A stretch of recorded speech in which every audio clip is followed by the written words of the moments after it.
Hi friends, welcome to Ashni's Vlogs. இன்னைக்கு நம்ம சேனல்ல நம்ம என்ன பார்க்க போறோம் அப்படினா ஒரு கஷாயம் தாங்க பார்க்க போறோம். இது வந்து குழந்தைங்கள்ல இருந்து பெரியவங்க வரைக்கும் எல்லாரும் குடிக்கலாம். இது இந்த கஷாயம் வந்து இரும்பல் சளியை வந்து அப்படியே குறைச்சிருங்க. இது வந்து வாரத்துக்கு ஒரு தடவை எடுத்துக்கலாம். குழந்தைங்களுக்கு வந்து கோழ சளி பிடிக்குது அப்படின்னு சொல்லுவாங்க இல்லையா, பால் குடிக்கிறனால கோழ சளி இருக்கும்னு சொல்லுவாங்க. அதுக்கெல்லாம் வந்து இது ரொம்ப அற்புதமாக வேலை செய்யும். இதுக்கான பொருட்கள் என்னென்னு நம்ம பார்க்கலாம். ஃபஸ்ட்டு வந்து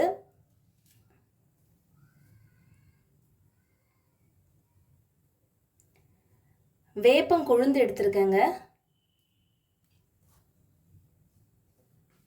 அப்புறம் 2 பல்லு பூண்டு தட்டி எடுத்திருக்கேன். ஒரு 10 மிளகு தட்டி எடுத்திருக்கேன். கொஞ்சம் சீரகம், அரை ஸ்பூன் சீரகம், அரை ஸ்பூன் ஓமம், அரை ஸ்பூன் ஓமம். இது வந்து கொஞ்சோண்டு இஞ்சி, மஞ்சள்,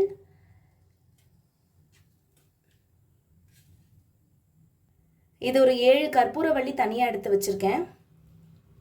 இது வந்து துளசி.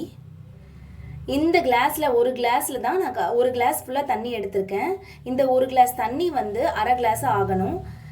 அதுக்கப்புறம் நான் இந்த வந்து கற்பூரவள்ளியை வந்து அப்படியே அடுப்பில் கொஞ்சம் வாட்டிட்டு பிழிஞ்சு எடுத்துக்க போகிறேன். எடுத்துட்டு இது எல்லாத்தையும் கொதிக்க வச்சு இதோட ஆட் பண்ணிடணும். அவ்வளோதான். எப்படி செய்யலான்றதை வாங்க நான் செஞ்சு காமிக்கிறேன்.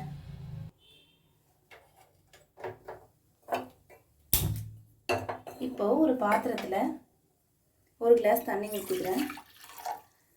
இது நல்லா கொதிச்ச உடனே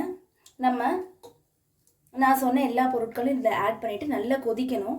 ஒரு 20 மினிட்ஸ் விட்டுருங்க. விட்டதுக்கப்புறம் வடிகட்டிட்டு நான் கற்பூரவள்ளி சாறு வந்து எடுத்து காமிக்கிறேன். அது கூட இப்போ நம்ம கொதிக்க வச்ச கஷாயத்தை மிக்ஸ் பண்ணிவிட்டு ஒரு ஸ்பூன் தேன் ஊற்றி குடிக்க வேண்டியதான்.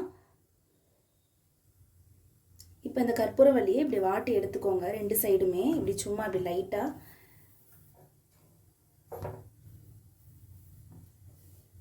இது கொஞ்சம் இருக்கும். அப்போ வந்து நீங்கள் அந்த லைட்டாக வெதுன்னு அப்படியே பிழிஞ்சு எடுத்துடலாம். அந்த சாறு வந்து அவ்வளோ ஸ்ட்ராங்காக இருக்குங்க. குழந்தைங்களுக்கு தலைக்கு ஊற்றும் போது இந்த சாறு ஊற்றிட்டீங்க அப்படின்னா சளியே பிடிக்காது.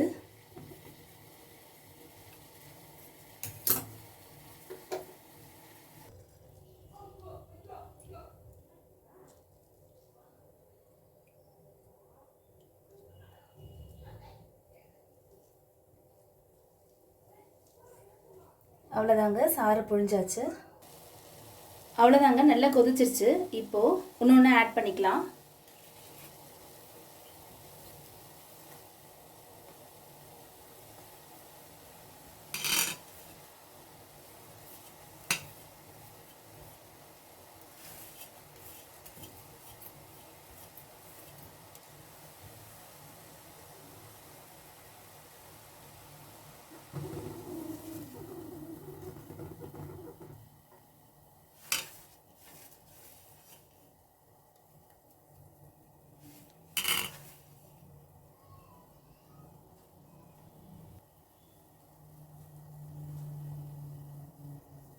இது ஒரு 20 மினிட்ஸ் நல்லா கொதிக்கணுங்க, நல்லா சுண்டணும்.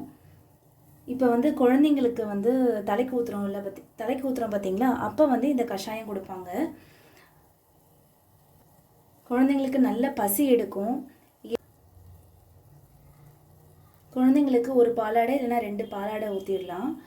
அப்படி ரொம்ப கசப்பாக இருந்துச்சுன்னா கொஞ்சோண்டு தேன் கலந்து ஊற்றலாம். சில பேர் வந்து ரொம்ப இரும்பிகிட்டே இருப்பாங்க, பெரியவங்க இரும்பிகிட்டே இருப்பாங்க, காஃப் வந்து நிற்கவே நிற்காது. அந்த மாதிரி டைமில் வந்து கண்டினியூஸாக 3 டேஸ் வந்து இது குடித்தாங்கன்னா அப்படின்னா நல்ல ரிலீஃப் கிடைக்கும். நல்லா சுண்டிடுச்சுங்க. அவ்வளோதான், வடிகட்டிடலாம். வடிகட்டியாச்சுங்க. கேஸ்க்கு கொஞ்சம் கம்மியாக வந்திருக்கு. இப்போ இதில் நம்ம பிழிஞ்சு வச்ச கற்பூரவள்ளியை ஆட் பண்ணிக்கலாம். இப்போ இதில்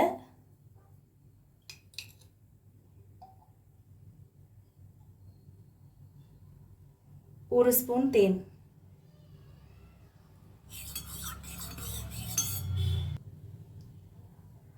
அவ்வளோதாங்க, இந்த கஷாயம் ரெடி.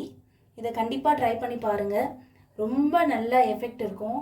இது வந்து ரெகுலராக என் பசங்களுக்கு நான் கொடுத்துட்டு வரேன். என்ன சளி ஆனாலும் சரி, இப்போ சாக்லேட் சாப்பிட்றாங்க, ஐஸ்கிரீம் சாப்பிடுவாங்க. இந்த கொரோனா டைமில் வந்து ஏதாவது ஒரு ரெமெடி நமக்கு பார்த்துட்ருப்போம் இல்லைங்களா? அந்த மாதிரி இது வந்து ஒரு நல்ல ஒரு ரெமெடி, சளிக்கெல்லாம் ஒரு நல்ல ரெமெடி. இந்த கொரோனா டைமில் நம்ம சேஃபாக இருக்கிறது ரொம்ப அவசியமாக இருக்குது. அதனால் வந்து குழந்தைங்களுக்கு ரெகுலராகவே ஒரு 2 வீக்ஸ் ஒன்ஸ் இது கண்டிப்பாக கொடுத்துருங்க. 7 மாதத்துக்கு மேலே இருக்க குழந்தைங்கன்னா 1 பாலாடை இல்லை 2 பாலாடை கொடுத்துருங்க. 3 வயசுக்கு மேலே இருக்க குழந்தைங்க ஒரு 1/4 கிளாஸ் அந்த மாதிரி கொடுங்க. ரெகுலராக கொடுத்துட்டு வாங்க. உங்களுக்கு நல்ல டிஃப்ரென்ஸ் தெரியும். ஆரோக்கியமாக இருப்பாங்க, நல்ல பசி எடுக்கும். இந்த வீடியோ உங்களுக்கு யூஸ்ஃபுல்லாக இருந்தால் லைக் பண்ணுங்கள், ஷேர் பண்ணுங்கள், கமெண்ட் பண்ணுங்கள், சப்ஸ்கிரைப் பண்ணுங்கள். கீழே இருக்க பெல் ஐக்கானை கிளிக் பண்ணிக்கோங்க. தேங்க்யூ.